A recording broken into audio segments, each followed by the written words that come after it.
김준영입니다. 국민의힘 의원님들 조금 전까지 품격을 얘기하셨습니다. 그죠? 지난번에 정신 나갔다고 얘기해서 제가 발언을 못했습니다. 오늘 망상을 한다고 비난하셨습니다. 아니 망상을 하신다고 망상하는데 왜 그러라고 했습니다. 품격을 지키십시오. 권력을 가진 쪽은 지금 집권 여당이죠.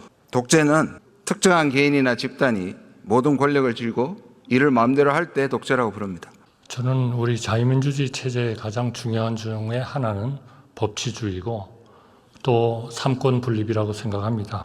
만약 그게 안 된다고 하면 삼권 분립에 의해서 행정권의 수반인 대통령이 가지는 제2요구권 같은 것이 이 소위 말 돌리지 마시고요. 독재는 아닌 거죠. 학계에서 얘기하는 또는 일반적으로 전문 용어로서 확립돼 있지는 제가 확신을 못 가지신 입법 독재에 대한 견제 기능이다. 저는 그렇게 생각합니다. 최소한 총리는 안 쓰시길 바랍니다. 총리께서는 지난 8월 29일 대통령의 국정브리핑을 어떻게 평가하십니까? 저는 국민들께서 대통령께서 직접 중요한 개혁 과제에 대해서 설명한 것에 대해서 저는 굉장히 높이 평가했다고 생각합니다. 비상진료체계가 원활하게 작동하고 있다는 것도 정확하게 판단한 겁니까? 대통령님께서 말씀하신 내용. 잠깐만요.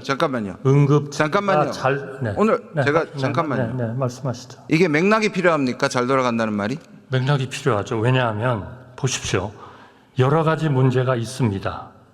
있지만 일단 비상진료 체계가 그래도 원활하게 가동되고 있고 정부도 열심히 뛰고 있습니다마는 우리 현장의 의사, 간호사, 간호조무사를 비롯한 관계자 여러분께서 정말 헌신적으로 뛰고 계시기 때문에 저는 해낼 수 있다고 생각하고 있습니다. 그리고 또 여러 가지 근본적인 문제들도 있습니다만은 그것은 바로 우리가 제가 질문하는데 의료 개혁을 해야 하는 그 이유다. 그러니까 일방적으로 그만하시죠.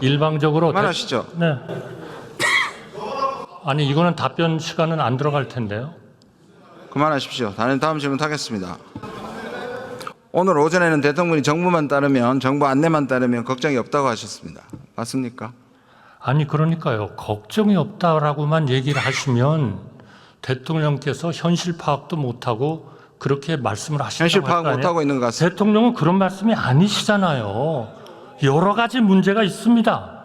있지만 우리가 최선을 다하면 해낼 수 있다고 생각합니다. 이것하고 문제 없습니다. 이렇게 표현해버리는 거하고는 하늘과 땅의 차이죠. 왜 그렇게 왜곡을 하시는 겁니까? 대통령께서 평소에 늘 잘하시다가 말을 실수를 하셨으면 그렇게 했는데 지금 총선의 심판을 받으시고 지금 23%이십니다. 그리고 많은 낙선자들에게 이미 국민의 심판을 받은 낙선자들에게 고위직을 제공하고 계시고요. 그러면서 하는 판단이기 때문에 우리가 못 믿겠다는 겁니다.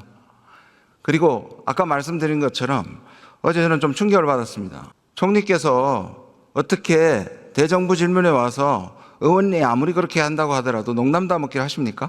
아니 저는 제가 지금 충격을 받았습니다. 제가 언제 제가 존경하는 우리 박 의원님한테 농담 따먹기를 합니까? 저는 그분을 지금도 경제수석으로서 비서실장으로 모시고 있던 생각을 하고 있습니다. 저는 그렇게 남이 얘기하는 얘기를 그렇게 가볍게 얘기하는 거는 정말 저에 대한 모욕입니다. 네. 대통령께서 총리 인준에 자신이 없으셔서 재신임하셔서 안심하셔도 충분히 자기 지조를 있을 수 있는 분이 굉장히 실망스럽습니다. 다음 질문으로 넘어가겠습니다. 저도 계엄이나 독도를 뺏긴다는 생각은 하지 않고 있습니다. 그건 정확한 지적이십니다. 그런데 제가 언제 뺏긴다고 했습니까? 계엄이 성공한다고 했습니까? 이 문제 자체를 불러일으키는 것이 오해를 불러일으키면 국민들한테 안심을 시키기 위해서라도 총리 공간 앞에 독도 모형을 오히려 세우면 국민 불안이 없어지지 않겠습니까? 글쎄요, 저는요, 독도라는 것에 대해서 저는 제가 제 배우자를 배우자라고 생각하듯이 우리의 영토라고 한 번도 의심해 본 적이 없기 때문에 굉장히 실망스러운 말씀. 또 우리 국민들도 그 부분에 지적하겠습니다. 잠깐만요. 의원님. 잠깐만요. 제 발언 시간입니다. 장관님, 배우자가 소외물입니까? 그 굉장히 부적절한 예의십니다.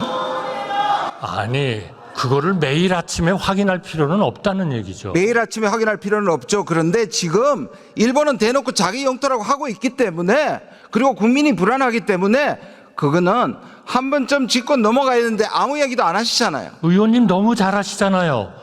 독도에 대해서 일본이 무슨 행사를 할 때마다 차관이죠. 주로 차관이 대사관의 수석 공사를 부르든지 불러가지고 항의하잖아요. 의원님이 더 잘하시잖아요. 항의를 했다고요? 그만 들어가십시오. 외교안보연구원장을 하시는 외교부 장관. 의원님이 더 잘하시죠. 외교부 장관 나오십시오. 네, 항의 안 했던 사실은 잘 알고 있습니다. 네, 외교장관 예, 맞습니다. 외교부 장관은 사도광산에 대해서 여전히 잘했다는 협상으로 지난번에 외통위에서 보이신 인식 그대로 갖고 계십니까? 저 잘했다고 말씀드린 적 없습니다. 잘된 협상이라고 잘못된 말씀하셨... 주장에 대해서 반박을 했을 뿐입니다. 그렇습니까?